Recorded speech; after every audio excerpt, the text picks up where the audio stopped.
Wilson Farms. I'm Derek. Feel free at any time to ask questions or cut me off. That's all good. We're a family-run farm around here. My father's sitting in the golf cart. My brother hiding behind me. Doug, Tom, Derek. We run a cash crop beef poultry operation here.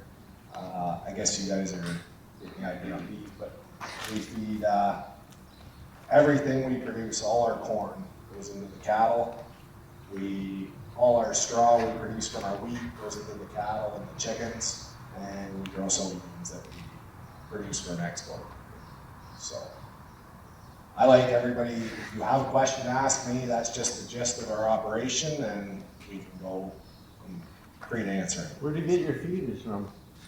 All our cattle are sourced out of Manitoba, some into Saskatchewan, but we have a background yard out there, so we always have cattle sitting out there ready to come here for when we have an empty pen.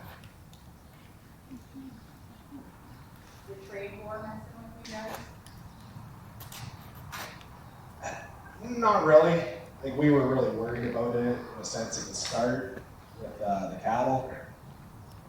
Everything seems to be going smooth so far. Yeah. Doesn't seem to affect us too much. So what are the biggest challenges for your operation?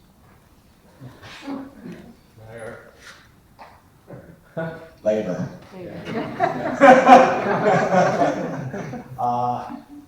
I don't know, like around here, there's always challenges. In the livestock, you never know from day to day. You don't expect a heat wave for 3 days there like we just experienced. So when it comes to livestock, there's always a little bit of dead stock to deal with. So yeah, there's nothing one in particular, but it just a lot of things. Like, How many employees do you have?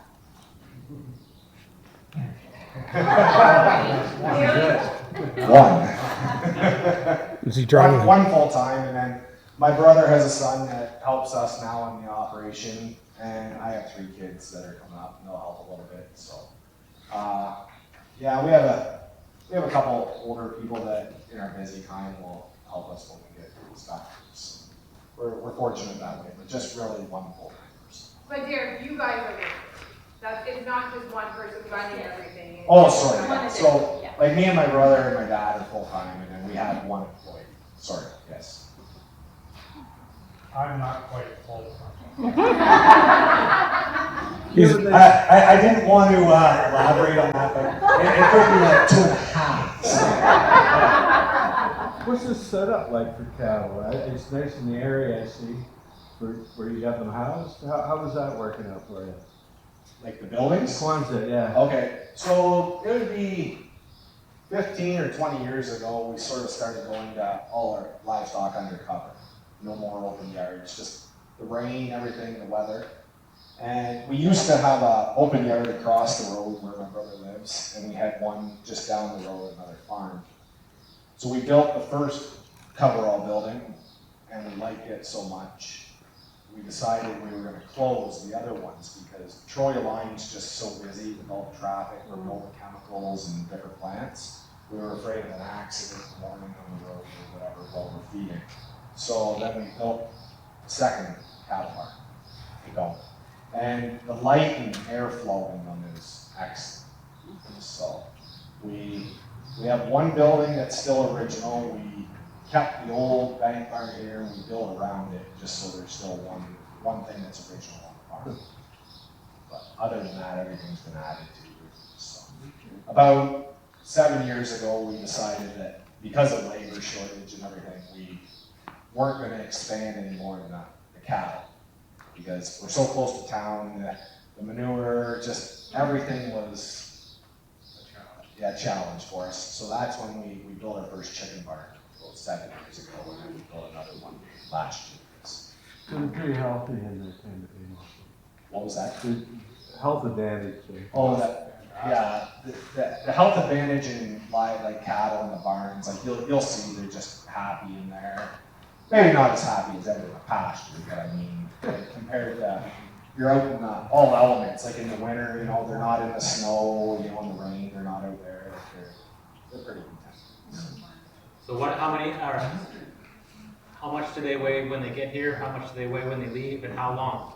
So our game plan, yeah, like it can vary a little bit. Like we source all our cattle around 450 to 500 pounds in the west, and preferably I like to have them here around 700. You know, and then this morning's load we shipped weighed 1,680 pounds. Ooh, that's pretty big. So, and we feed all heifers. And that took how long for it? 680 per head? What's that? How much for it? 1680. 1,680 pounds. That's pretty big. Yeah. That is the goal in the cattle business. Money. Yeah. Okay, gotcha. Right now, like the heavier the better. Oh, really? Yeah.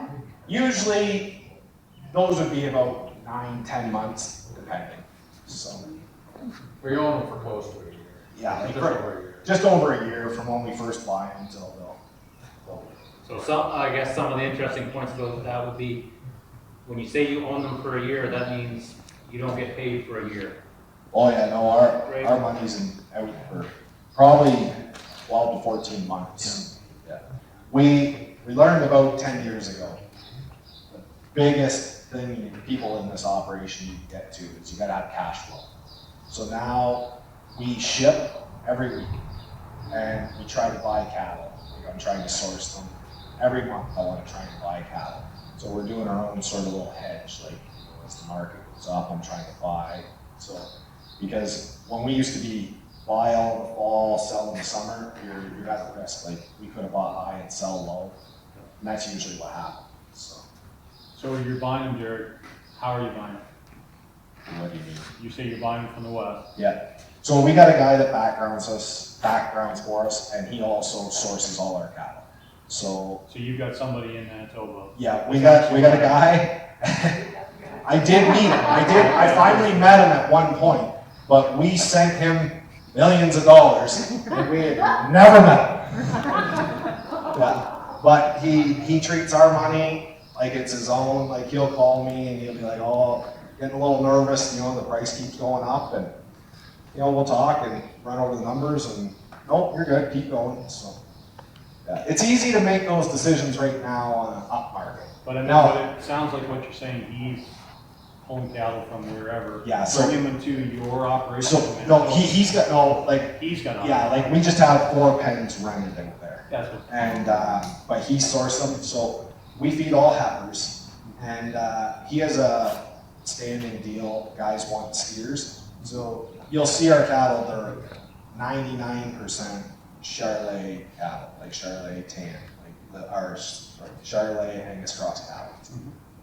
That's what I want. That's what we can get our size out of. That will work. It works for us. So it works for him out there because he can go to ranches and buy the whole range, and he just splits them out for everybody who wants what. So, You don't get cattle out of the States at all? no.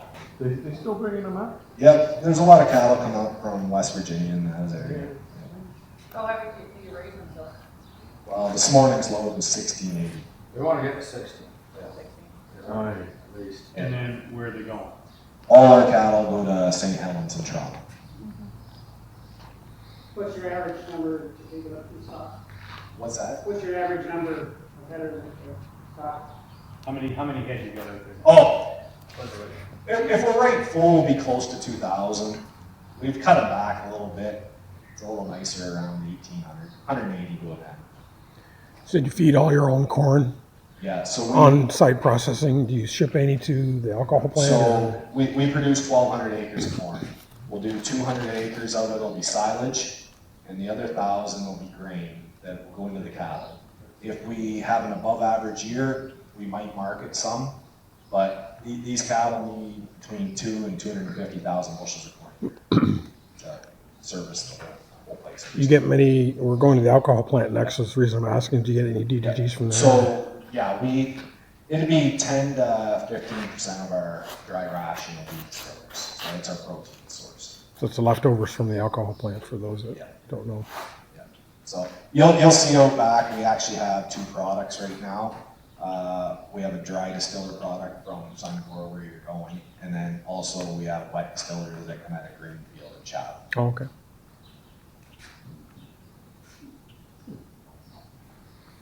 Same for the chickens. Do you feed your own? No, so the chickens, we deal with New Life Mills, so it's just complete feed brought in. So, yeah, the chicken, unless you got up to a big enough number, you couldn't justify having Bill to deal with that. And chickens, there's a minimum quota. Each barn is. Yeah, so we started out 7 years ago, a little over the minimum, but yeah, you gotta have minimum of 14,000 units to start. So,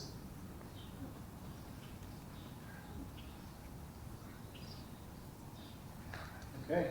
Can we take a look at the Yeah, if you have any lot? more questions, can we just go back on the bus? yeah, do you guys want to go on the bus, or would you like to walk around, or? Walk. Walk. You wanna walk? All Walk. right, no, we'll get on the bus, just I was because thinking that the bus rain. is probably- We had a little rain. That Yeah, we had a I was rain. thinking the bus is probably. I don't want some people with their nice shoes to step in. But I'll come on the bus and talk. Yeah, that's, So. yep.